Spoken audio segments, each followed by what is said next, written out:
Here's a look at our Storm Team Skycam Network Valley. Skycam looking out the west at a beautiful setting sun, setting right at the top of the hour, 6 o'clock. Just gorgeous weather today. Take a look at temperatures across our region.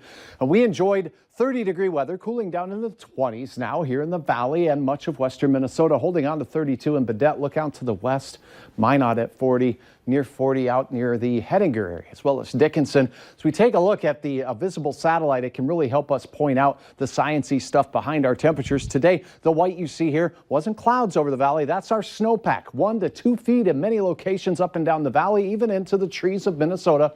By the way, the dark colors you see here, not a lack of snow, but the trees kind of do that. This is a lack of snow. In fact, snow went away in parts of southwest North Dakota as the sun today melted. As it melted, temperatures soared to near 50 degrees out there. For us, well, boy, that sun's energy goes into, well, it gets reflected off the snowbanks. It warms the temperatures of the snowbanks and heats up our air, but just a little bit at a time. So we enjoyed 34 degrees in Fargo today. Record high near 50. That would be pretty pleasant. 38, your high today in the Grand Forks area. Here is a look at your current conditions. It's 27, south-southwest winds blowing at 10 miles per hour, and nary a cloud to be seen near us north of Winnipeg. There are a few as we take a look at the big picture, though.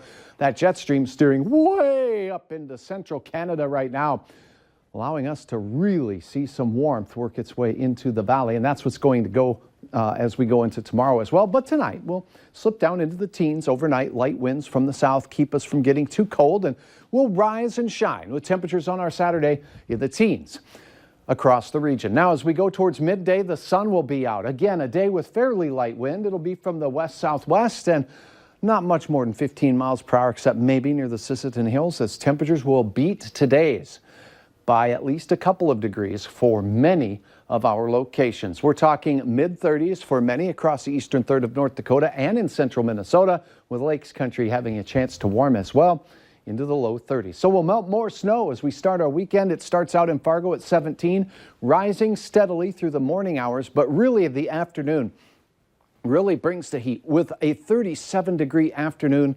Again, winds 5 to 15 miles per hour. Tomorrow evening, slowly cooling off. What a great start to that weekend. Now, as we take a look at your hometown forecast from the Red River and points west, a shot at mid-30s. I think it will be even warmer up in northeast parts of North Dakota. A little bit more energy working its way up into that section thanks to some compressional warming. Temperatures warming nicely in Lakes Country as well. Look at these deer out there are just looking for something to snack on. David uploading this from the Foreman area. Here's a look at your planning forecast. It's going to cool down just a pinch as we close out our weekend on Sunday. As we highlight that weekend planner, it looks like dry weather throughout. Next week, Monday, we start out and stick in the 30s. After that, well, the flurries will come through, but that storm we've been watching stays well to our south. We will hear about its impacts midweek in the central and southern plains and then along the east coast. We will cool off significantly behind that. We won't worry about that, though.